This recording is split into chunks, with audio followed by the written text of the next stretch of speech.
الفيديو النهاردة على قد ما هو طويل بس حقيقي حقيقي يستاهل المشاهدة والتجربة بجد. قمر الدين بكل سهولة وبأرخص الأسعار. يلا بسم الله يلا بينا. اللي هنحتاجه كيلو من الجزر متقطع صغير، وعليه كوبايتين من السكر وكوبايتين من المية. مش انا بقول لكم هيكسر الدنيا، لان تكلفته ولا حاجة.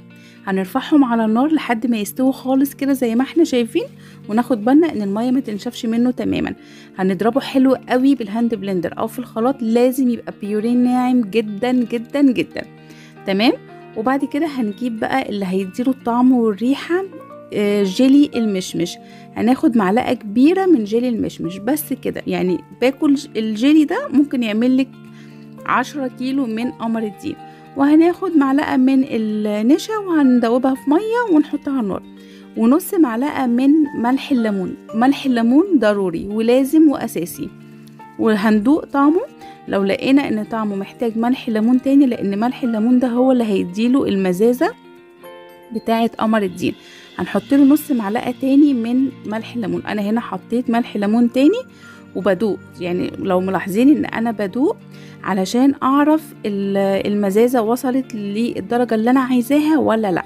في الوقت ده بقى هتشموا ريحة قمر الدين فعلا، مش هتحسوا خالص بالجزر، لان الجزر اصلا ملوش شخصية وما بيفرقش في اي حاجة. يعني لو حطيتوه على برتقان ما بتحسوش بطعمه، ولو حطيتوه على مانجا ما بتحسوش بطعمه، فملوش هو اصلا اي تأثير. هنرفعه بقى على نار عالية، ولازم نفضل في التقليب مستمر كده في الوقت ده علشان النشا ما يكلكعش. واول ما يغلي كده غلوتين نوطي بقى النار خالص خالص خالص على اقل درجة نار، ونغطيه علشان ما يلسعناش، لان هيعمل بكبكة كده. بس لازم نوطيه على اقل درجة نار ونسيبه بقى، يعني هياخد له تقريبا من ساعة لساعة ونص. هنفضل بقى نقلب، هوريكم المراحل بتاعته. بصوا كده نشف اكتر شوية من الاول، عايزة انشفه تاني، فهحطه بقى في حاجة تيفال علشان بيلزق، علشان طبعا السكر اللي فيه. فهنحطه في حاجة تيفال، او تفضلي تقلبي باستمرار. يعني ممكن تسيبيه عادي في الحاجة اللي هو فيها، بس لازم تبقى ايدك فيه بالتقليب علشان خاطر ما يلزقش ويتحرق معاكي. هنفضل بقى نقلب لحد ما تلاقوا ايه، خلاص المية اللي فيه نشفت تماما وبدأ يلم كده معانا، وهتلاقوه كده يعني واخد الشكل اللي قدامكم ده. يعني المية نشفت فيه على قد ما نقدر، لان كل ما هتنشفيه من المية كل ما هينشف معاكي بره لما تعمليه قمر الدين اسرع واسرع. تمام كده خلاص تمام. هنجيب بقى اي ظهر صينيه وهنحط عليها ورق استرتش زي ما هندهن ورق الاسترتش ده بدهنه بسيطه من الزيت، علشان خاطر لما نحط قمر الدين بتاعنا ونيجي نطلعه يطلع معانا ما يكونش لازق في الاسترتش. هنجيب بقى قمر الدين وهو سخن كده ونبدا ننزل على الاسترتش بتاعنا. طبعا الكميه دي هنعمل بيها لفتين، فهاخد نصها كده على الصينيه دي وافردها حلوة قوي زي ما احنا شايفين كده. وهنحط طبقة استرتش تاني فوقيها، او طبقة كيس تلاجة اي حاجة، بس برضو ندهن الكيس التاني بالزيت البسيط، برضو دهنة بسيطة جدا من الزيت.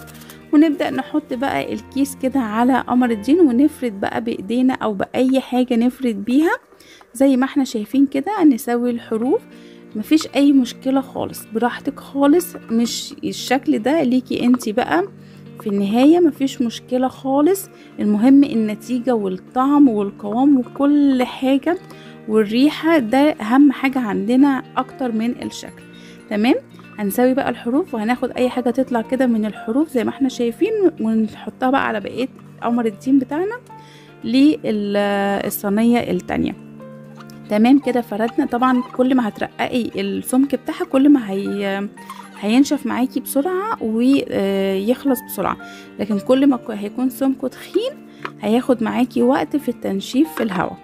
وكده خلاص اول لفة خلصت معانا جاهزة. هسيبها بقى وهروح للتانية، برضو هعمل نفس الحكاية، كيس استرتش من فوق واسترتش من تحت، وطبعا مدهونين زيت. ونبدأ نفرد بقى بايدينا بأي حاجة، لو ايدك هتستحمل حرارة افردي، لو مش هتستحمل افردي باي حاجه ودهنيها زيت برضه عشان تعرفي تفردي بيها كويس. المرحله اللي جايه بقى هنعمل ايه، وهو كده عليه كيسين من فوق ومن تحت، هنحطه في البلكونه ليله كامله، او في اي مكان فيه هواء او شمس او اي حاجه، بس طبعا ده علشان متغطي من فوق ومن تحت.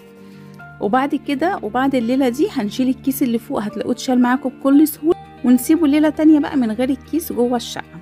وكده خلاص بعد الليلتين شايفين النتيجة، بصوا عايزة اوريهولكم، تحفة تحفة بجد، خطير. كده خلاص قمر الدين جاهز معانا وزي الفل. هنحط تاني بقى كيس عليه كده على الوش علشان بقى ندخله التلاجة ويبقى جاهز معانا في اي وقت. هنطبقه نفس التطبيقة بتاعة قمر الدين، شايفين التحفة والجمال بجد خطير. هنطبقه كده نصين ونطبقه 4/4 زي طريقة المصانع والشركات بالظبط. بجد خطير وحلو جدا واحلى بجد من الجاهز. انا نفسي تجربوه لانه فعلا يستاهل التجربة. شايفين لونه عامل ازاي؟ عايزه اقول لكم ان لونه هيفضل لونه كده زي ما هو حتى بعد المهلبيه، لان معظم الشركات لما بنيجي نعمله مهلبيه بتلاقوا لونه فتح كده وما بيبقاش الدرجه اللي احنا عايزينها ابدا. نادرا جدا جدا لما تلاقي نوع بيديكي نفس القوام ده ونفس اللون والدرجه، طبعا من غير الوان صناعيه خالص. احنا ما حطيناش اي الوان ولا حطينا اي حاجه مضره نهائي. الشركات ممكن يحطوا عليه حاجات مضره. هنروح بقى نعمل المهلبية. انا خدت كده لفة او نص لفة، وحطيت عليها السكر وحطيت عليها مية مغلية. انا عايزة اقول لكم ان انا عاملاه مركز وتقيل، يعني ممكن تعملوا الكمية دي على 10 بولات من قمر الدين، يعني ممكن تزودي اكتر مية كمان. انا كمان زودت، بصوا انا زودت لان حسيت انه فعلا مركز جدا وتقيل جدا. فانتي بقى انتي اللي هتظبطي الحتة دي بنفسك، يعني لو في ناس بتحبه خفيف هتعمله خفيف. طبعا انا عملت كوباية مية فيها معلقة من النشا وجهزتها جنبي. اول ما يغلي كده والقمر الدين يسيح في المية هنزل بالنشا بقى حسب القوام اللي انا عايزاه مظبوط، وهفضل برضو في التقليب المستمر على نار عالية لحد ما يبقبق. هتلاقوا قوامه اتظبط جدا وبقى تحفة زي ما هنشوف مع بعض. شايفين لونه يا جماعة؟ كان نفسي بجد تشموا ريحته هنا، رهيب رهيب رهيب، استحالة تقولوا عليه جزر خالص. هنروح بقى نصبه في البولات بتاعتنا واستمتعوا بأحلى طبق قمر الدين بجد. شايفين لونه يا جماعة؟ لونه بيتكلم عن نفسه، ومش هتقولوا أبدا إن ده مش قمر الدين، استحالة. ونحطه بقى التلاجة وهنطلعه من التلاجة، نرش عليه بقى جوز الهند والزبيب او المكسرات براحتكم جدا، ذوقوا براحتكم وبألف هنا وشفا. وبس كده خلاص، ده كان الفيديو بتاعنا النهاردة ونورتوني. باي باي.